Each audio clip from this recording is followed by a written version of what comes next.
بسم الله الرحمن الرحيم الحمد لله رب العالمين والصلاة والسلام على سيد الأولين والآخرين نبينا محمد وعلى آله وصحبه أجمعين أما بعد هل كان وحن كسو قد بنا 10 كاني لباطني أفراد فهمك سيرada nabiga عليه الصلاة والسلام waxaan ku soo jirnay bay'adii la dhihi jiray bay'atul aqaba iyo ahdigii ay asxaabtu nabiga la galeen ee labaad waxaan soo sheegnay nabiga عليه الصلاة والسلام inay ansaar yiraahdeen waxaan ka difaaci doonaa cid kasta oo aan ka difaaci doono dumarkeena iyo caruurteena iyo hantideena halkaas markii la marayo ka bacdi asxaabigii la dhihi jiray abul haytham bin tayhan ayaa nabiga wuxuu ku yiri calayhi salaatu wasalaam yaa rasuul allah inna baynana wa bayna ar-rijaali xibaala annaga iyo qolada leeraha yahuud waxaana dhex yaalla xiriir iyo isbahaysi wa inna qaaticuuha annaguna haddii aan adiga xiriir kula yeelano ayagu waa aan goynaynaa fahal casayta in naxnu facalnaa dalika huma adharaka allah an tarjica ilaa qowmika watadacana ma dhici kartaa markii aan sidaas samayno oo aan ciddii adiga kaa soo hartoo dhan goyno oo cadowgaagoo dhan aan ka tagno ee adiga ku raacno hadhow haddii ilaahay awood uu kuu yeelo inaad tolkaaga u soo laabatid annaga naga tagtid oo dadkii markii hore aan goynay halkaas collayta nagaga bilaabaan taasi ma dhici kartaa huu yidhi markaas ayaa nabigu calayhi salaatu wasalaam uu dhoolla caddeeyey qosalka nabigu ma ahayn qahqah iyo qaylo la qayliyo dhoolla caddayn ayuu ahaa sayidun dixkuhu tabasumu walmashyu huwayna wa nawmuhu ighfaa raxmatun kulluhu wa casmun wa xasmun wa waqaarun wa cismatun wa xayaa markuu dhoolla caddeeyey wuxuu yidhi nabigu calayhi salaatu wasalaam bal iddamu addam waalhadmu alhadm ana minkum wa antum minii uxaaribu man xaarabtum wa usaalimu man saalamtum wuxuu yidhi nabigu calayhi salaatu wasalaam dhiiggeenna waa isyeelanayaa ciddii dhiig laga xambaarayo inta dhiig laga galo la diyeynayo ciddii maaragtay aan xaq u lahayn in diyo la siiyo dhiiggeeda la tuurayo kulli anigu micigeena ayaan ahay anigu adinka ayaan inka mid ahay adinkuna aniga ayaad iga mid tihiin ciddii aada la dagaashaanna waan la dagaalamayaa ciddaad xiriirisaanna waan xiriirinayaa huu yiri nabigu calayhi salaatu wasalaam ood la heshiisaan intaas ayuu nabigu ku yidhi calayhi salaatu wasalaam marka ha ka cabsan inuu yidhi markaan awood yeesho in aan idin naco inka tago oo dadkayga aan u soo noqdo ha ka yaabin inuu yidhi nabigu calayhi salaatu wasalaam ka bacdi baycadii iyo axdigii ayaa bilowday marka waa la adkeeyey shuruuddeedii iyo waxeedii oo dhan markii la sheegay ayaa laba nin ee ree ansaara ayaa istaagay oo doonaya inaan nimanka leera ansaare aysan axdigaas ay nabiga la galayaan inaysan fududaysan marka si ay u hubiyaan ansaari waxa ay aaminsan yihiin ayaa maaragtay waxaa hadlay markii hore markay beecadii ku tala galeen asxaabigii la dhihi jiray al-Cabbaas binu Cubaada binu Nadlah ayaa hadlay markaas ayaa wuxuu yidhi hal tadruuna calaa ma tubaayicuun hada arajul ma garanaysaan waxa aad ninkan kula mubaayaconaysaan oo axdiga kula galaysaan ree ansaarow axdiga ma iskala galaysaan nabiga calayhi salaatu wasalaam mase waad garanaysaan waxa aad axdiga iyo ballanta kula galaysaan markaas ayay yidhaahdeen nacam waan garanaynaa marka si uu ugu sii caddeeyo ayuu wuxuu yidhi inakum tubaayicuunahu calaa xarbi alaxmari waalaswad min annaas nabiga waxa aad hadda kula ballamaysaan waxa weeye inaad dadka dhan la dagaalantaan cid madow iyo caddaanba inaad la dagaalantaan waayo waxaa hadda ballanta ku qaadaysaan maxaa yeelay madow iyo caddaanba diin ma rabaan nabiga way ka soo horjeedaan marka cid kastoo nabi maxamed ka soo horjeeda inaad la dagaalantaan oo ku jihaadaan ayaa haddaba ballan qaadaysaana ogaada ayuu yiri nabigu uu yiri sacad bin cubaada alcabaas bin cubaada markaasuu wuxuu daba dhigay fa in kuntum tarawna annakum idaa nahakad amwaalakum musiiba wa ashraafakum qatla aslamtumuuhu fa min alaan wuxuu yidhi horta dagaalaad diyaar u tihiin haddaba hadda waxaan idiin sheegayaa haddii hadhow markii xoolihiina dhibaata gaarto iyo dadkiina madaxda markii la laayo oo dadkii qabiiladii kaleo inka soo horjeeda ay sukiinba haystaan haddii nabiga hadhow aada dhiibi doontiin oo aada cadowga gacanta u geli doontiin hadda ka leexda hadda tolkiisa ayuu dhex joogaa fa wallaahi in facaltum khizyu dunyaa waalaakhira waxa weeye haddii aada samaysaan taas oo hadhow markii aada xanuunsataan oo lainka awood bato aada nabiga soo dhiibtaan oo cadowga u gacan gelisaan waa hoog aakhire iyo adduun ah hoog aakhire iyo adduun ah marka taas haddii aada samayn doontaan haddaba ka leexda nabiga calayhi salaatu wasalaam faraha ka qaada ka leexda ha wadinina wadankiisa ka wadinina madiino maka tolkiisaa u jooga adeeryaalkiisaa jooga qaraabadiisaa jooga ayagaa difaacaya haddaba ballan ha qaadinina wa in kuntum tarawna annakum waafuuna lahu bima dacawtumuuhu ilayhi calaa nahkati alamwaal wa qatli alashraaf fakhuduuhu fahuwa wallahi khayru dunya waalaakhira haddii laakiin aada aaminsan tihiin inaad ballanta oofi doontaan ballanta iyo mubaayacada iyo axdiga iyo waxa aada la gasheen nabiga haddaad hadhow fuli doontaan haddii xoolihiina musiibo kasta gaarto iyo haddii madaxdiina la laayo haddaadnan hadhow ballanta nabiga uga bixi doonin haddaba nabiga qaata oo wata oo wadankiini la aada ilaahay baan ku dhaartaye waa liibaan aakhire iyo adduun uhuu yiri marka wuxuu doonayay inuu ballanta adkeeyo oo uu ogaado ayagu waxa ay samayn doonaan markaas ayaa waxay yidhaahdeen ansaar allah ka raali noqdee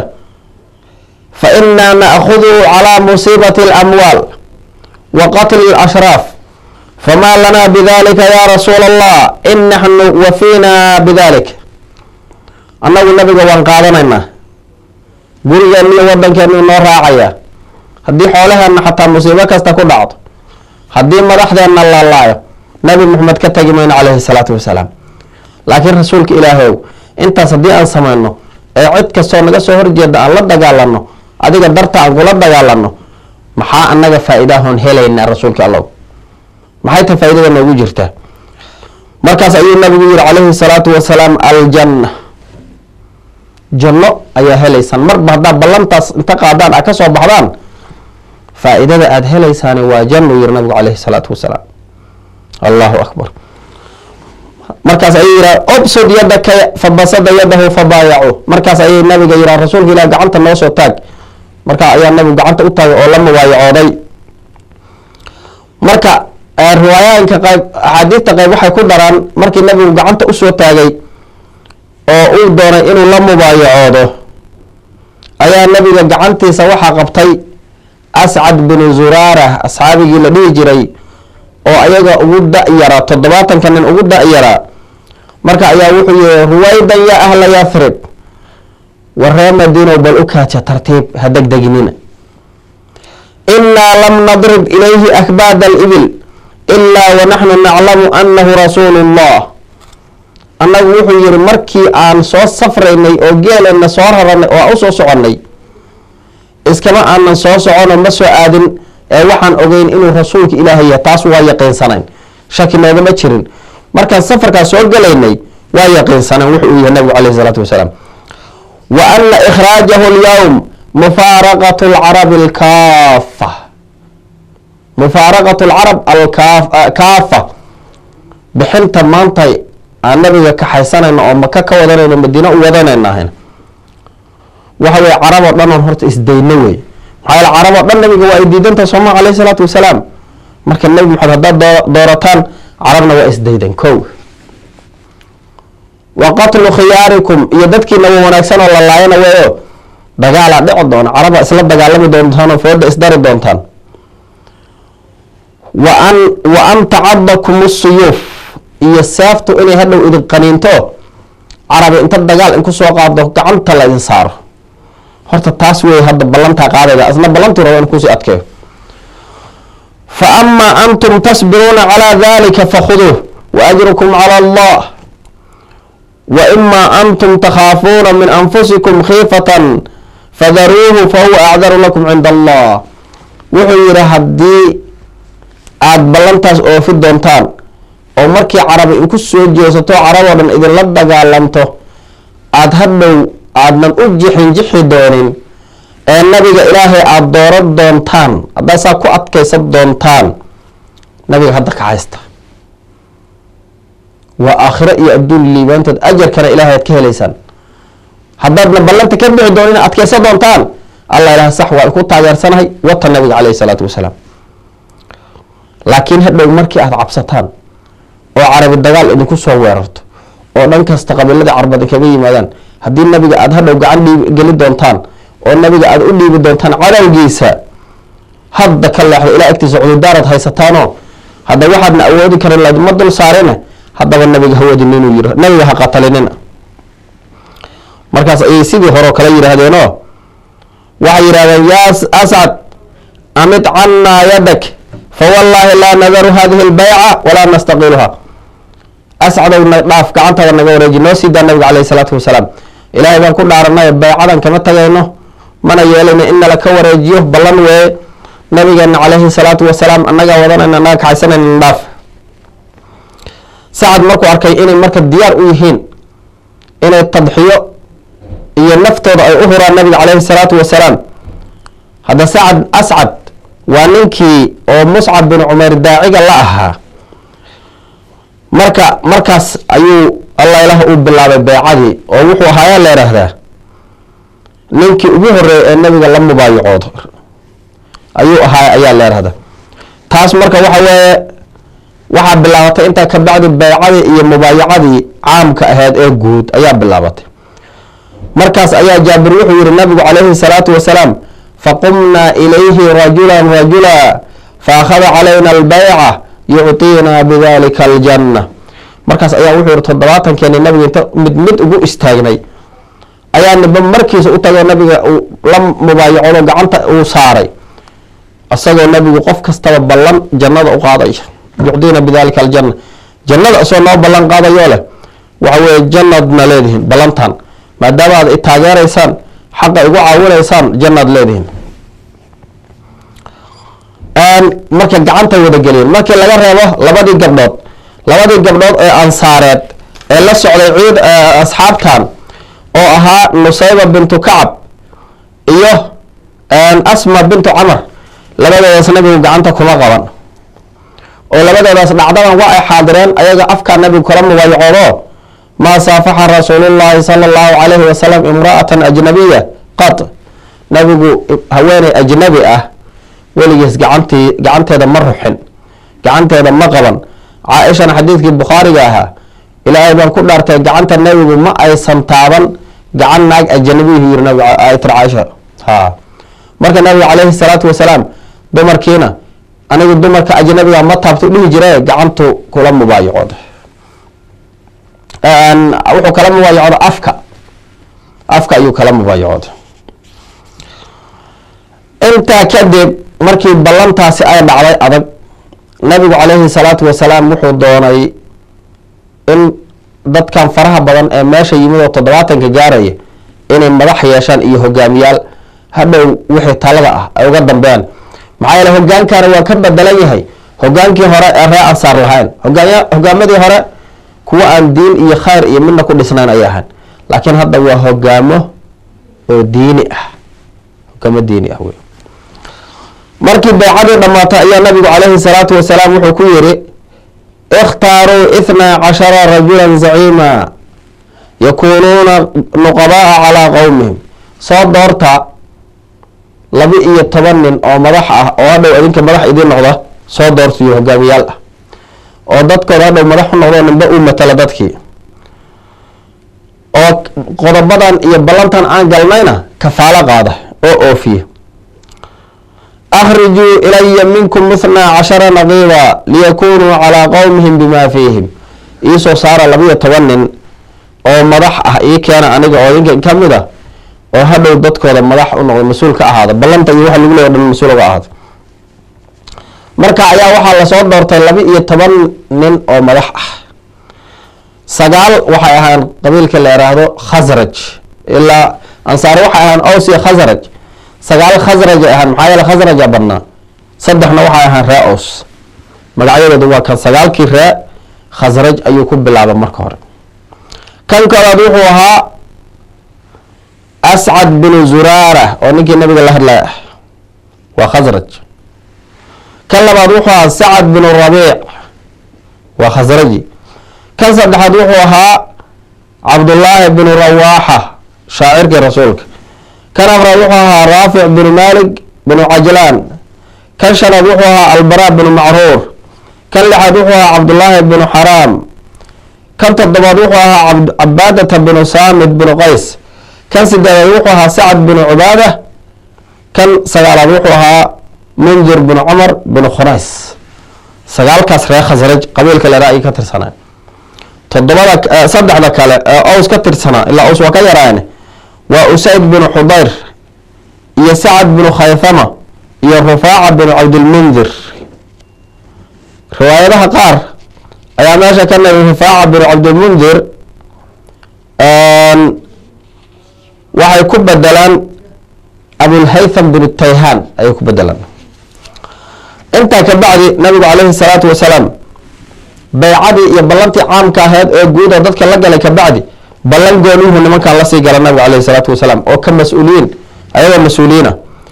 وهنا النبي يقول أنتم على قومكم بما فيهم كفلاء ككفالة الحواريين لعيسى بن مريم وأنا كفيل على قومي أدينك وحو يري تلكين أياد مسؤول كتهين سيدي نمك حواريين تلبيه جري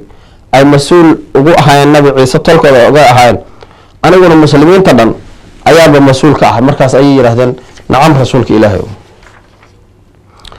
انت كبعد بيعرس هذا النمو ايضا دماتي ايضا عد على الارجع الامر قد قضي بالليل لكن الشيطان ايا فشلي بيعدي شيطان معايا لما كي راء انصار مركب بيعدي سيداس كل دماتي اسلا هذا النمو انت سوق الغلان او سي قرصدو يبادين اي ددكيدي كلا reer مدينه او مسلمين ahayn ee مدينه ka soo xajiyay ay iskala seexdeen waagi markuu bareebo waa la wada jiifaa shaydaan ayaa laakiin qayliyayo buur inta fuula iyo wuxuu sheegay in oo bayca xal halka ka dhacdo markaas nabigu ku yiri waa shaydaankan cadawga ilaahay waa ku soo jeesan doona oo nabigu ku yiri calayhi salaatu wasalaam marka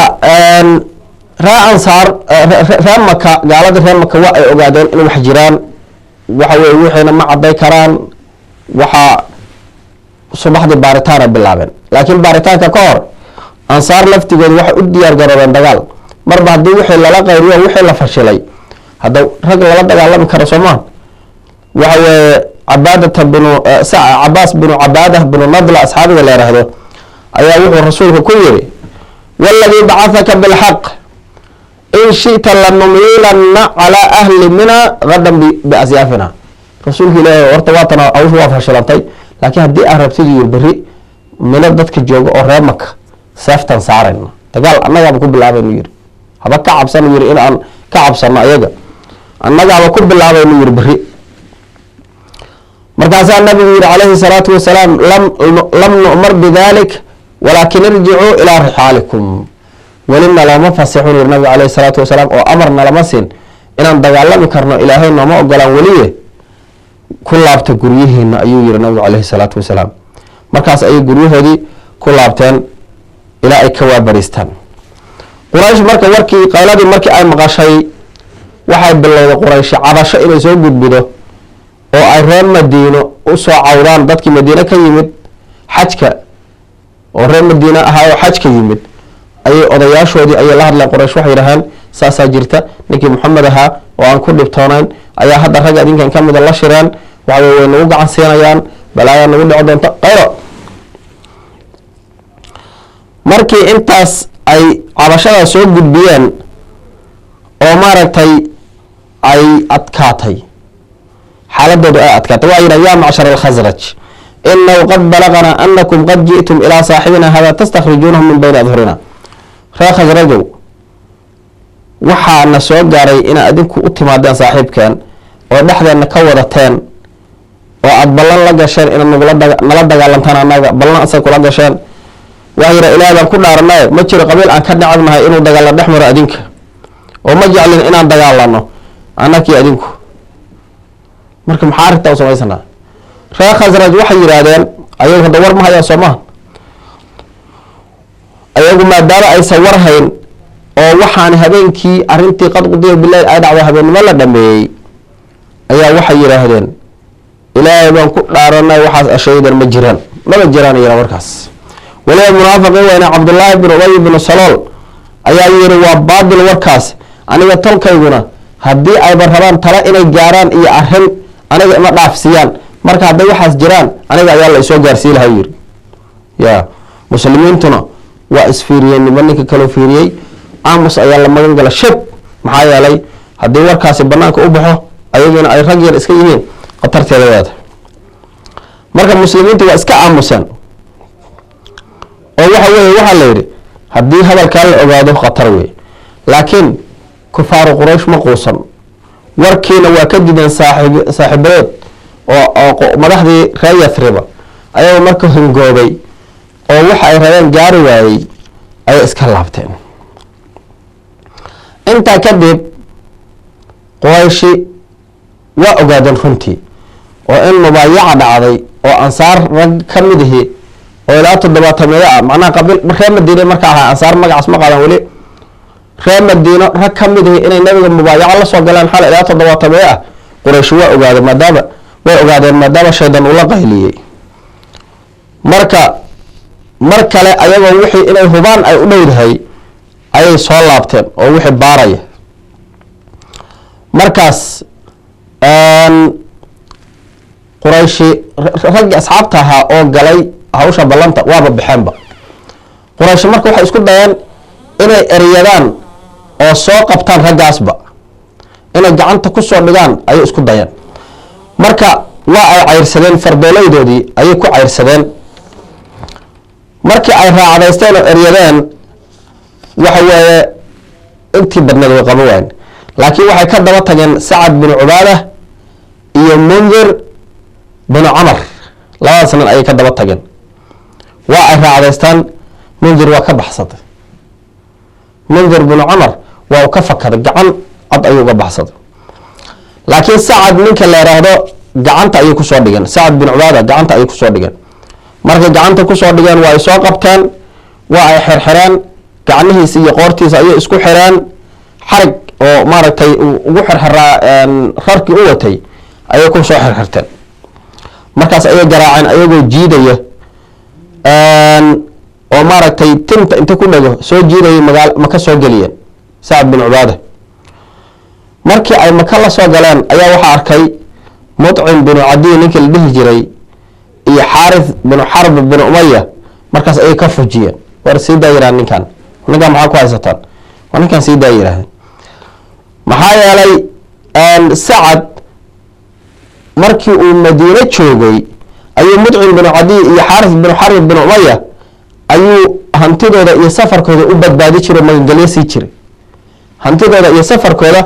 ayuu magangelyo sii jiro badbaadi jiro oo ilaali jiray maanta marka waa ku qasban yihiin haday dad wax galan yihiin oo damiir leeyihiin hataa damiir diiga sabayaalana mid bin aadanaba haday leeyihiin ninkii xagga ku ilaali jiray waa inay maanta u gargaaraan marka war sii daa yiraahdo ninka halkaas ayay uga badbaadiyeen marka baycadan la yiraahdo bay'atul aqaba الثانية أما أحدقي لبات أصحابته أي نبي صلى الله عليه الصلاة والسلام وحي أهد بيع آدي عجيب بيع موجنة إيمانك إليهن رأى أنصار وحي أهد نصري يقوشي بلوغيدي أي أهد ونبي عليه الصلاة والسلام natiijadii oo sanadkii hore sanadii 11aad markii uu diray ragga yarka uu u diray Madiina sanadaas markii uu diray sanadii kale marata 12aad rag kale ay tageen markaan waxa weeye mirihii ayaa soo baxay labadaas beeco 11aad